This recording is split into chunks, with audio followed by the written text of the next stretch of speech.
Markets around the world have taken a beating for a second day running over fears that Donald Trump's new tariffs could trigger a worldwide trade war. In New York, the Dow lost nearly 5% compared to Thursday's dismal close, dropping well below 40,000 points for the first time since August.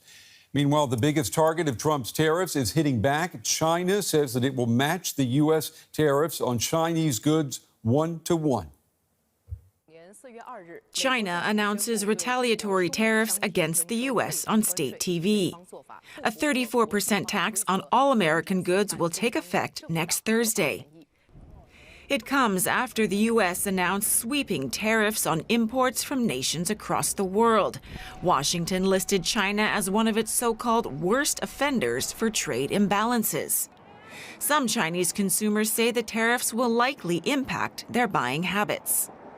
I used to buy some American products, but if the price goes up, I might buy fewer. Many Chinese electronics are quite impressive, so I may consider changing to Japanese, Korean, or domestic products. On Truth Social, U.S. President Donald Trump hit back at Beijing's tariffs, writing, "China played it wrong. They panicked. The one thing they cannot afford to do."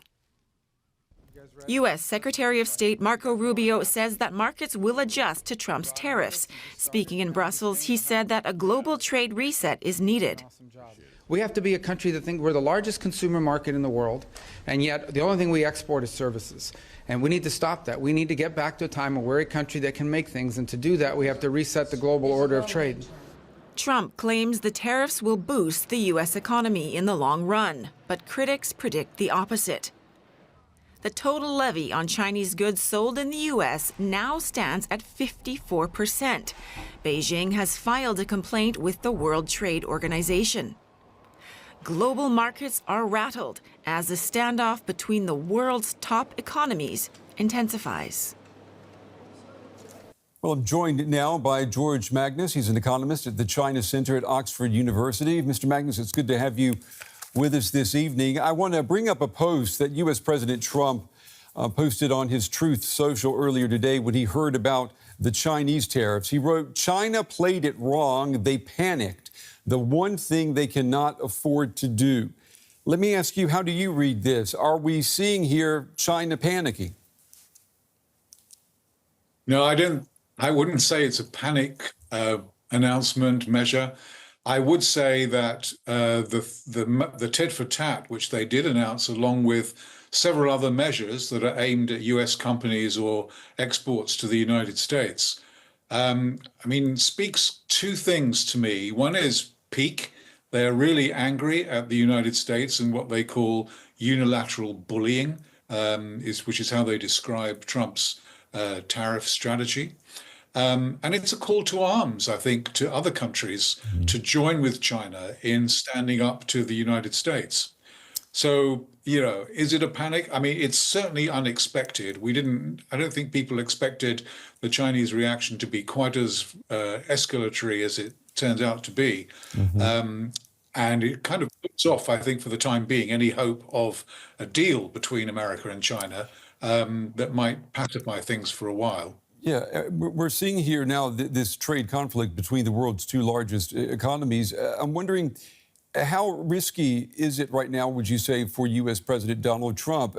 Is he overplaying his hand here? Well, that is the $64,000 question. I mean, I think, if we had to rationalize anything about what the President Trump has announced, it's kind of echoes the clip that you showed just now from Marco Rubio, which is they are trying to reorder the global trading system, and in particular to break up the China-centric supply chains, which have been created over the last 25 years. So what Trump is really after is he wants multinational companies and global firms to relocate and produce in the United States. So the question really is he overplaying his hand? I mean, that's in and of itself, that's not really an unreasonable thing, to suggest that you might want to do. But is he overplaying his hand in terms of the method and the strategy? And I think most economists would say yes, that there's a serious danger that this could blow up and certainly lead to serious economic consequences, not just in the United States, but for other countries, including China as well. Let me ask you, too, if we look at the past, China has been able to bypass U.S. tariffs by simply moving parts of its supply chains to other countries in Southeast Asia, Vietnam, for example. It can't do that now with these new tariffs. These new tariffs are global. So is China now in a worse position than maybe they would admit publicly? Yeah, that's a great question, because actually, if you look at all the kind of countries listed on President Trump's kind of billboard that he paraded in the Rose Garden, some of the highest tariffs, apart from China, are being levied, as you say, against Vietnam, but also Cambodia, Bangladesh, Thailand, Indonesia.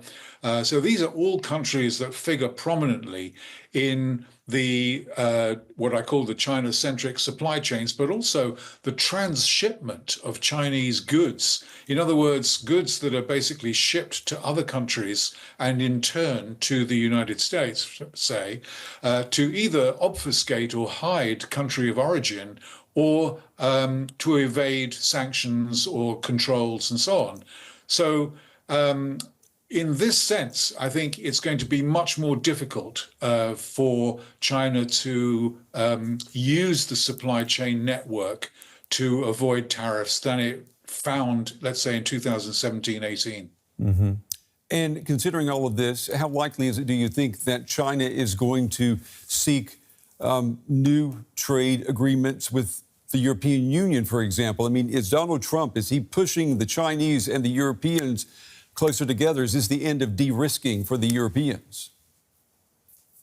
Well, that's a complicated issue, and I'm not sure that I know the full answer to that just yet. I mean, it's certainly true that Europeans and others, including in Asia and Latin America, for example, will be looking at the kind of consequences of these tariffs and trying to figure out that if they can't or don't want to trade as much with the United States because of those tariffs, will they, inch closer or move closer towards China? And ostensibly, the answer might be yes, why not? Because they have common cause in a way. But actually, if you look at the plumbing of the international trading system, it's really, really awkward because the Chinese are not really interested in importing other people's products, and they will not take the place of the enormous consumer imports which the Americans give in a way to the world. The Chinese are only interested in exporting stuff. And the Europeans and lots of others already have big problems in dumping and other investigations of non-competitive practices by Chinese exporters. So I'm not sure how much success this, ostensible kind of reaction is going to have, actually. George Magnus with the China Center at Oxford University. Mr. Magnus, we appreciate your time and your valuable insights tonight. Thank you.